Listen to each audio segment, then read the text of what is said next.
Part 3 to the big great escape story. So the van goes by and we're going up on this bluff, and now we're up in the woods, but like the road's down below us, and like kind of over to our right there, there's a little house, and another vehicle's coming down the road, and I think it's the police automatically, but it's a truck, and it pulls up in there, and this little boy comes out of the house saying, "Man, them dudes that escaped from prison, they're in this area. Police been all out here."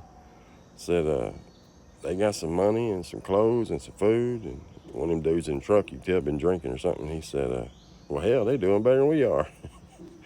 And that little boy said, "They come this way, I'm bowdy," and he fires a weapon, and when he does, you can hear the projectile. So he's basically firing up at this hill.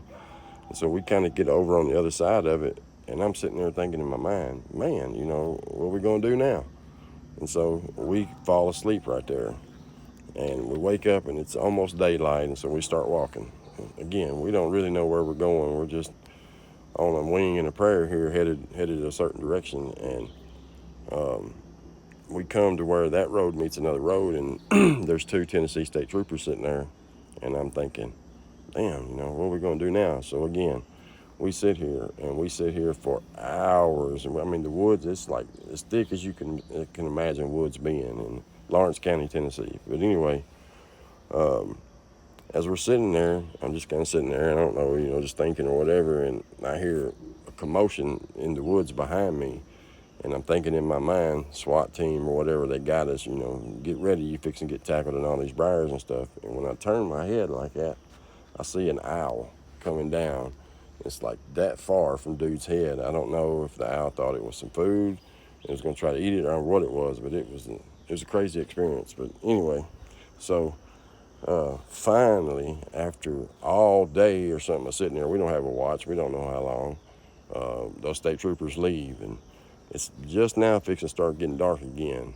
And so we go to the edge of the road, and remember, this is out in the middle of nowhere, and cars are few and far in between.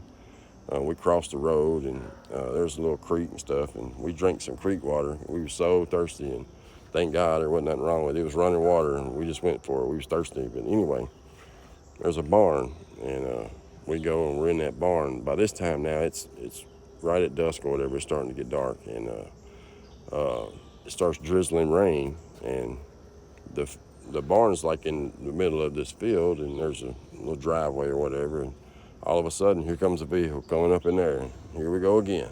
And so we go out behind it, and it's just thick woods like I was talking about, and we get in that, and I'm thinking, man, it's the police, you know what I mean? And I hear dogs, and I'm thinking, oh, we're definitely hit now.